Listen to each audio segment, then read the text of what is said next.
Hello, Consciously Parenting family, and welcome to the Conscious Coffee Break. I'm Jen Kobrick. I'm a holistic family consultant with the Consciously Parenting Project, and today we are continuing our series about the guiding principles of consciously parenting. So today we're talking about Principle 4. If you missed the first 3 episodes, there's a link in the notes that will take you to the entire playlist, and you can watch along from the beginning. So Principle 4 is behaviors occur on a continuum.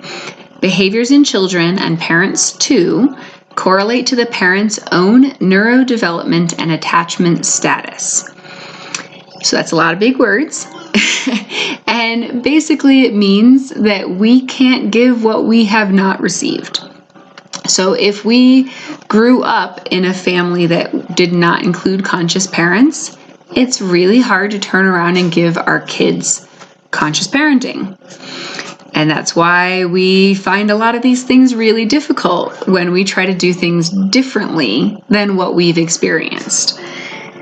So we talk in this group a lot about attachment status, which you may have heard of attachment parenting.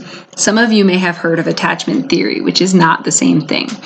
So attachment parenting is a specific set of practices that have as their aim producing a secure attachment. So we don't talk about specific practices as being necessary to produce a secure attachment, but we do talk about a secure attachment being important. And we talk about the types of secure and insecure attachment. And that may be a future video on this show, but it's probably too big for this episode. So if that's something you'd like to see, then please let me know. And we do also have some articles about it on the website. So at its most basic, we basically want our children to feel that they are secure with us and secure out in the world. We want them to feel like it's safe to go out and explore and safe to come back and be with us. We want both of those things to feel safe. And we want to feel that way ourselves. We want to feel that it's safe to go out and safe to come back in. And if we did not have a secure attachment growing up, it can be really hard because our own attachment feels like some part of that shift, that ebb and flow in relationships is not safe. And when we feel like it's not safe, of course, we want to keep our children safe. And so we impart the coping mechanisms that we employed to keep ourselves safe. And unfortunately, those coping mechanisms, having been based in an insecure attachment, are not secure coping mechanisms. And so we perpetuate this cycle of insecurity. So the way out of that is connection and community and learning not just intellectually, but in our bodies, learning new ways of being in relationship and in connection so that we can start to feel safe and have that sense of safety in our bodies so that we can then recreate that sense of safety in relationship with our children. And that is a huge amount of the work that we do in our membership group, in our community group, on our healing story circles, because we cannot have a safe relationship with our children if we have never experienced being in a safe relationship ourselves.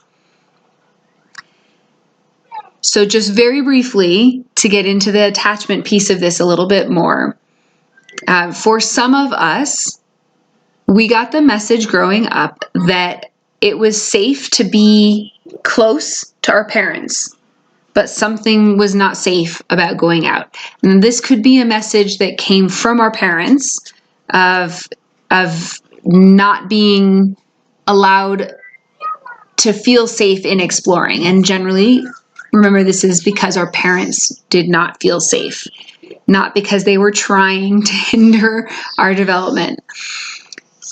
Or it can be because of something that happened to us that was not safe and that was never fully processed and integrated. And so that feeling of not safe stayed in our bodies. So that kind of attachment is, the coming in part feels safe. The going out part does not feel safe.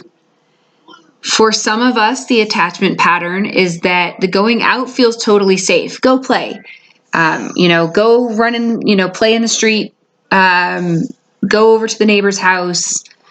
The going out is encouraged and feels safe, but the coming in doesn't feel safe. And this is often not that parents were abusive, but that parents were unavailable for some of our emotional needs, for example. So, if we came in with hurt, sadness, pain, frustration, we're told, don't cry, you've got nothing to cry about, it was dismissed and invalidated, don't worry about it, it's no big deal, I'll give you something to cry about.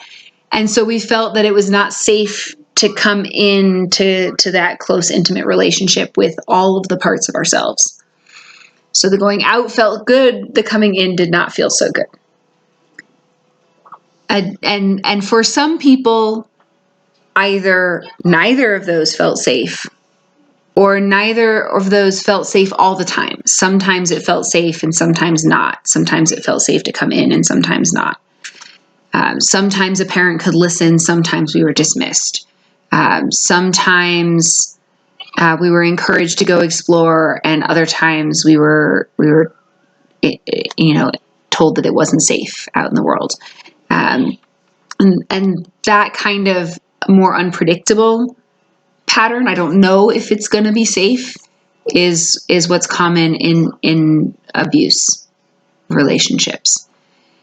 So a secure attachment, by contrast, looks like it's safe to go out and it's safe to come back in. It's safe to go explore and it's safe to come back and reconnect. And I can bring all of myself out there and I can bring all of myself in here.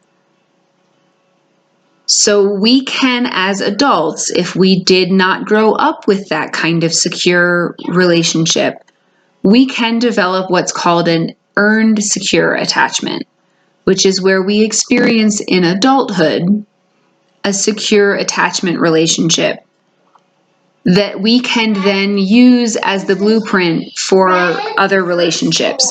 So when it's an earned secure attachment, it will never replace the programming we got in childhood, but it can be something that we can use as a blueprint. It will never replace the blueprint that we had as a child, but we can have it as another set of plans and as a feeling that we remember in our bodies that we can then actively draw on and remind ourselves of in navigating the relationship with our children, our partners, friends, and use that as the blueprint for what feels good in a relationship. As always, if you have questions or comments, please feel free to put them in the comments section. You can join our free Consciously Parenting community group to connect with other parents who are on this journey, and you can always send us a message to get any other resources and find more support for wherever you are on this journey. We're happy to support you. Have a great week, and I will see you on the next Conscious Coffee Break.